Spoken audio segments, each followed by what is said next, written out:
Assalamualaikum warahmatullahi wabarakatuh. Kami dari kelompok 6 yang beranggotakan ada Mbak Hania Viana, kemudian saya sendiri Eka Chandra Ali Fauzi, kemudian ada Mbak Nur Solicah dan Mas Muhammad Nasir. Nah, pada kesempatan kali ini kelompok kami akan menjelaskan tentang kepemimpinan pendidikan Islam.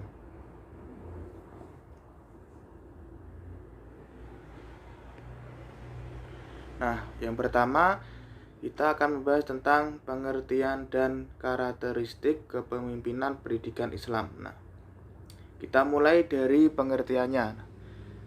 Kepemimpinan pendidikan Islam merupakan cara yang dilakukan oleh seorang pemimpin dalam lingkup pendidikan Islam, dalam hal ini yaitu kepala madrasah, untuk mempengaruhi, menggerakkan dan memberikan motivasi dan mengarahkan orang-orang dalam lembaga pendidikan. Nah, hal itu bertujuan agar pelaksanaan pendidikan lebih efisien dan efektif. Nah, sehingga dapat mencapai tujuan-tujuan pendidikan yang telah dirumuskan. Nah, kemudian cara seorang pemimpin untuk memberikan motivasi ini mengacu pada kaidah-kaidah Islam. Nah, sesuai dengan kaidah-kaidah Islam. Jadi pengertian dari kepemimpinan pendidikan Islam yaitu sebuah cara yang digunakan oleh seorang pemimpin atau dalam lingkup pendidikan Islam yaitu kepala madrasah untuk memberikan motivasi dan mengarahkan orang-orang dalam lembaga pendidikan yang berada di lingkup pendidikan Islam tersebut dengan cara atau dengan kaidah-kaidah secara Islam. Nah, kemudian selanjutnya ada karakteristik. Nah, karakteristik dari seorang pemimpin dalam pendidikan Islam ini harus memiliki jiwa kepemimpinan yang merujuk pada karakteristik Rasulullah Shallallahu Alaihi Wasallam. Nah, apa saja karakteristik yang harus dimiliki oleh seorang pemimpin dalam lingkup pendidikan Islam? Nah, yang pertama yaitu ada sidik. Nah, seorang pemimpin dalam kepemimpinan pendidikan Islam itu harus memiliki karakter yaitu ada sidik. Nah, seorang pemimpin dalam kepemimpinan pendidikan Islam itu harus memiliki karakter yaitu sidik. Nah, maksudnya seorang pemimpin harus memiliki akhlak, kemudian perbuatan, kemudian perkataan, sikap, dan kejujuran, serta berperilaku etis. Kemudian yang kedua ada amanah. Nah, seorang pemimpin dalam hal ini kepemimpinan dalam lingkup pendidikan Islam yaitu harus memiliki sifat atau karakter amanah, yaitu dapat dipercaya dan bertanggung jawab sepenuhnya. Kemudian yang ketiga ada tabligh. Nah, tabligh ini berarti seseorang atau pemimpin dalam pendidikan Islam itu harus menerima atau harus terbuka, tidak ada yang ditutup-tutupi, kemudian dengan senang hati menerima saran atau kritik dari bawahannya. Kemudian yang selanjutnya ada karakteristik seorang kepemimpinan dalam pendidikan Islam yaitu fatona, artinya memiliki kecerdasan.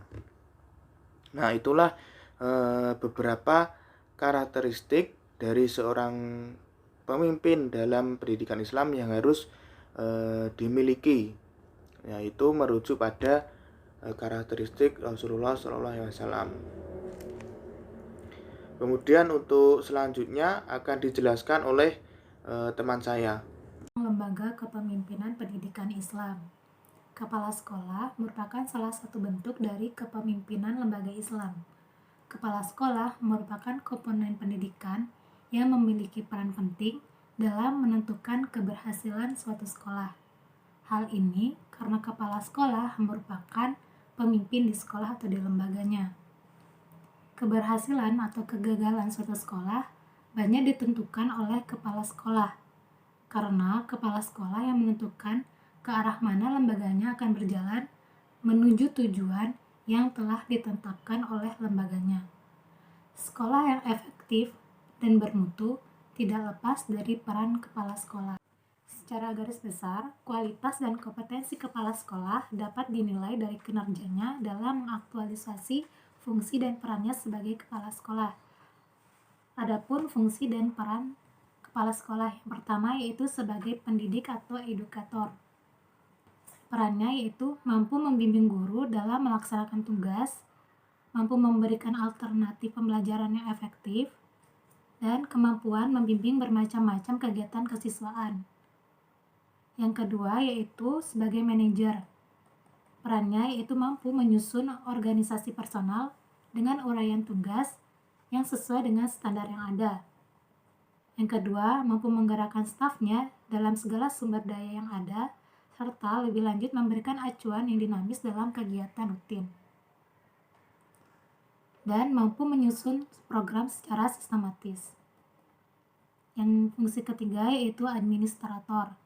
Yang pertama yaitu perannya kemampuan mengelola semua perangkat KBM secara sempurna dengan bukti berupa data administrasi yang akurat. Yang kedua yaitu kemampuan mengelola administrasi kesiswaan, ketenagaan, keuangan, sarana dan prasarana, dan administrasi persuratan dengan ketentuan yang berlaku. Fungsi yang keempat yaitu sebagai supervisor. Perannya itu mampu menyusun program supervise pendidikan di lembaganya yang dapat melaksanakannya dengan baik. Yang kedua yaitu perannya mampu memanfaatkan hasil supervisi untuk peningkatan kinerja guru dan karyawan. Yang ketiga yaitu perannya kemampuan memanfaatkan kinerja guru atau karyawan untuk pengembangan dan peningkatan mutu pendidikan. Fungsi yang kelima yaitu sebagai pemimpin. Perannya yaitu memiliki kepribadian yang kuat, memahami semua persoalan yang memiliki kondisi yang berbeda, begitu juga kondisi siswanya yang berbeda dengan yang lain, dan memiliki upaya untuk peningkatan kesejahteraan guru dan karyawannya. Fungsi yang keenam yaitu sebagai inovator, yaitu proaktif untuk inovasi dan perkembangan madrasah, yaitu memiliki sesuatu yang relevan untuk kebutuhan lembaganya. Yang kedua yaitu perannya mampu mengimplementasikan ide yang baru dengan baik. Selanjutnya yaitu prinsip-prinsip kepemimpinan Islam. Dalam kepemimpinan memiliki karakteristik masing-masing. Begitu pula dengan kepemimpinan Islam memiliki 4 prinsip. Yang pertama yaitu prinsip tauhid. Digunakannya prinsip tauhid ini agar tidak memicu atau memacu kekacauan umat yang diakibatkan perbedaan akidah yang mendasarinya. Dalam Islam kan ada beberapa golongan, dan setiap golongan ini pasti memiliki keyakinan atau ketetapan sendiri dalam melakukan kepemimpinannya, dalam melaksanakan kepemimpinannya. Nah, oleh sebab itu diambillah prinsip tauhid ini agar semua golongan dapat menerima prinsip tersebut. Kalau tauhid ini kan membahas tentang keesaan, dan di semua golongan ini Tuhannya sama kita, yaitu Allah Subhanahu wa Ta'ala. Kemudian pedomannya juga sama, Al-Quran dan Al-Hadis. Jadi ditetapkannya prinsip ini agar semua golongan dapat menerima dan melaksanakan prinsip kepemimpinan tersebut. Prinsip yang kedua yaitu musyawarah. Musyawarah memiliki arti yaitu mengeluarkan atau mengajukan pendapat. Dalam menetapkan keputusan untuk menemukan jalan keluar, maka dianjurkan untuk melakukan musyawarah. Jadi semua anggota dalam menetapkan keputusan semuanya tahu, ikut berpartisipasi dalam menetapkannya. Sesuai dengan tafsir dari terjemahan surah Al-Imran ayat 159, yaitu bermusyawarahlah kamu Muhammad dengan mereka dalam urusan tertentu. Kemudian apabila engkau telah membulatkan tekad untuk melaksanakan hasil musyawarah, maka bertawakallah kepada Allah Subhanahu wa Ta'ala, Sesungguhnya Allah mencintai orang yang bertawakal. Jadi dalam tafsir tersebut menjelaskan bahwa Rasulullah pada saat itu diminta untuk bermusyawarah dengan para sahabatnya sebelum memutuskan sesuatu. Setelah sepakat semuanya dan membulatkan tekad untuk melaksanakan hasil musyawarah, kemudian diminta untuk bertawakal kepada Allah Subhanahu wa taala. Yang ketiga yaitu prinsip keadilan.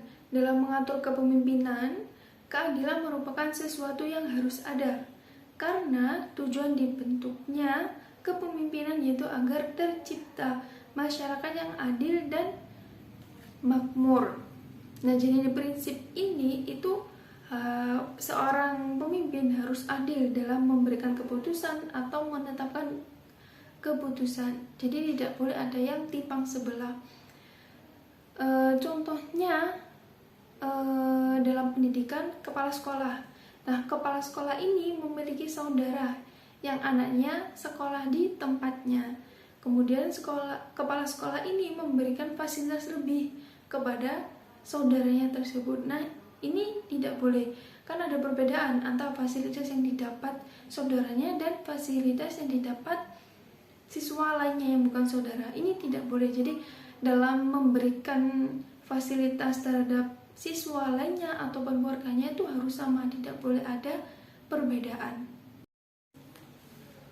Prinsip yang terakhir, yang keempat, yaitu prinsip kebebasan. Dalam kepemimpinan, kebebasan itu diperlukan, seperti menyampaikan pendapat atau menunjukkan suatu inovasi untuk memajukan organisasi tersebut.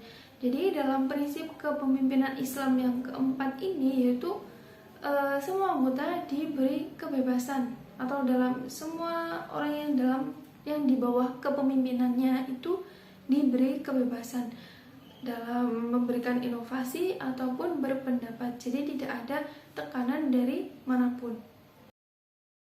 Selanjutnya yaitu tentang solusi permasalahan kepemimpinan pendidikan Islam.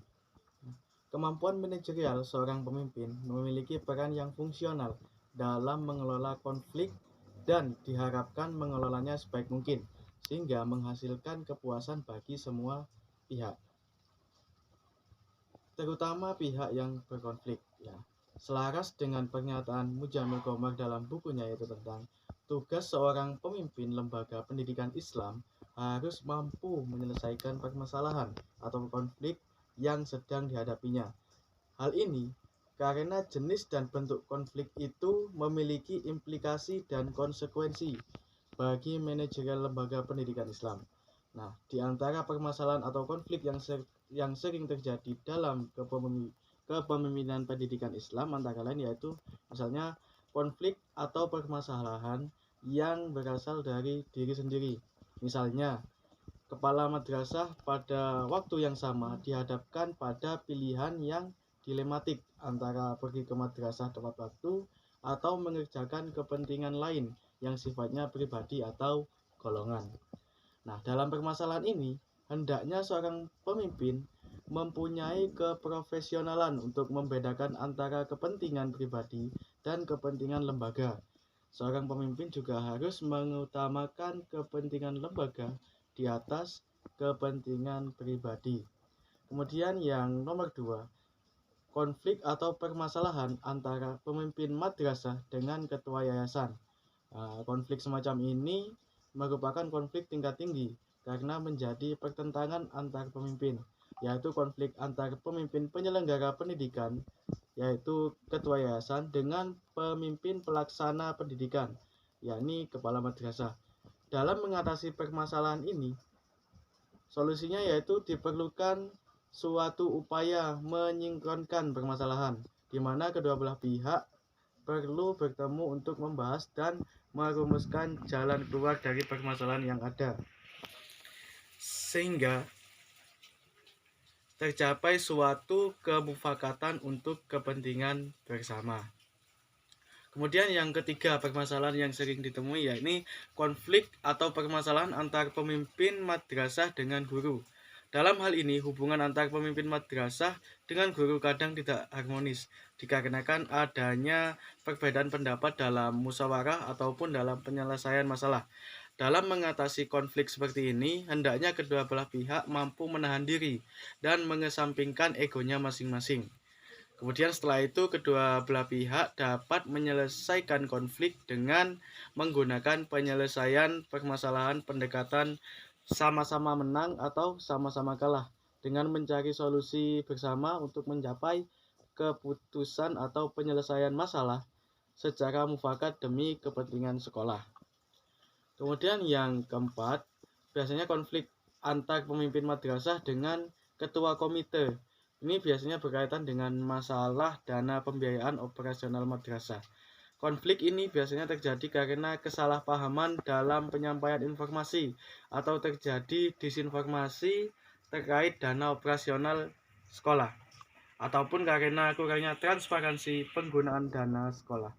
Kemudian solusi dalam mengatasi permasalahan seperti ini yakni pihak pimpinan hendaknya selalu transparansi dalam segala sesuatu yang berhubungan dengan pembiayaan dan lebih jelas lagi dalam menyampaikan informasi seputar dana sekolah sehingga tidak terjadi kesalahpahaman.